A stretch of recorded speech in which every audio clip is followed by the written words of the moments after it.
Hola, buenas tardes. Mi nombre es Roberto Martínez y estoy en el equipo con Diego Emilio y con Michelle Ramos. Estamos en la Universidad Tech Milenio en el campus San Luis. Vamos a hablar del tema de la comunicación y cómo funciona el cerebro en este tema. Es el reto número 1 y esperemos aprender mucho en este proceso.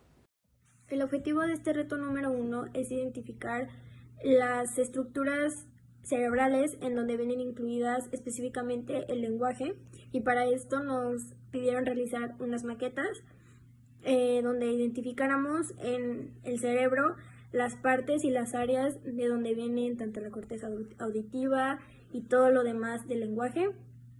Y con esto pues entendemos mejor los fundamentos de la comunicación. Bueno, pues este es el primer modelo cerebral, que es el de los hemisferios izquierdo y derecho. Y pues cada uno de ellos está especializado en el control de cierto tipo de conductas y funciones. Y están relacionados con nuestras habilidades, ya que tener un hemisferio izquierdo o derecho predominante puede influir en aquellas habilidades donde tengamos mayor destreza y a su vez en aquellas donde experimentamos naturalmente un menor desempeño. Y pues esto no quiere decir que uno funcione y el otro no, simplemente que en aquellas tareas en las que están involucradas cierto tipo de habilidades de determinado hemisferio, se nos facilitará más o menos. Y bueno, dentro de esas funciones están el razonamiento, el control de la mano derecha, el lenguaje escrito, la habilidad científica, la habilidad numérica, el lenguaje hablado y entre muchas otras. Esto por parte del hemisferio izquierdo.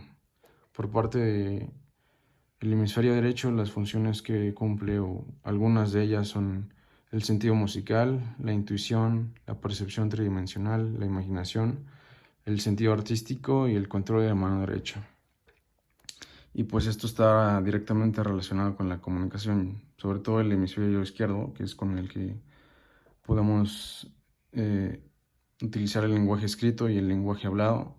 Y pues si llega a fallar sobre todo este hemisferio, posiblemente la comunicación pueda verse afectada y puede tener complicaciones para expresar las ideas y sentimientos de alguna persona. Bueno, a mí me tocó hablar del área de Wernicke, del área de Broca y del fascículo arqueado. El área de Wernicke es el área principal para la comprensión del lenguaje.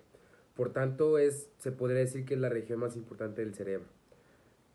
Para las funciones intelectuales, obviamente.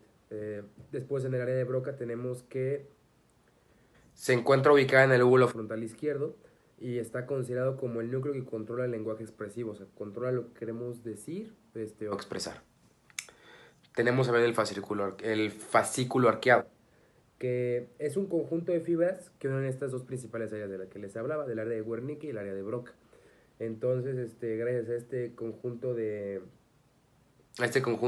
fibras que las unen, pues podemos unir las principales zonas del cerebro que se encargan del lenguaje. Y por lo tanto, por eso se considera una parte muy importante del cerebro. Bueno, yo les voy a explicar la corteza auditiva y en qué consiste y en qué está dividida. Para comenzar, la corteza auditiva es la parte del cerebro que es responsable del procesamiento de la información auditiva.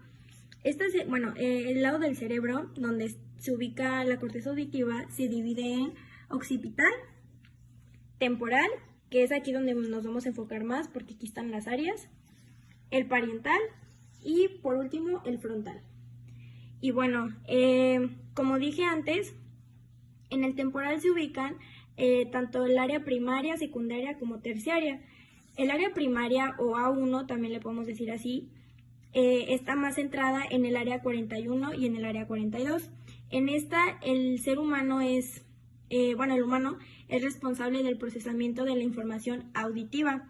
Después nos pasamos al área secundaria, que es el área 22. Y al área secundaria también se le puede conocer como A2, y esta área es encargada de detectar los cambios de frecuencia y de localización de la fuente sonora.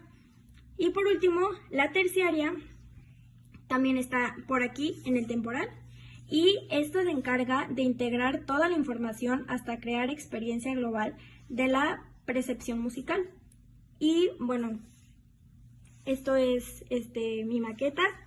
hice un cerebro en general, aunque solamente nos piden, bueno, la corteza auditiva está más enfocada en un lado. Y aquí puse un resumen, una definición muy corta, las divisiones de la corteza auditiva y así queda.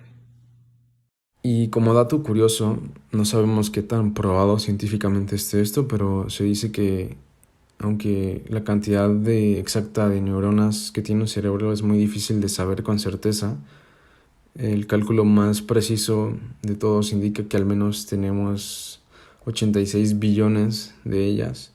Y para darnos una idea, en un trozo de cerebro del tamaño de un grano de arena hay 100.000 neuronas y ocurren 1.000.000 de sinapsis para comunicarse con otras.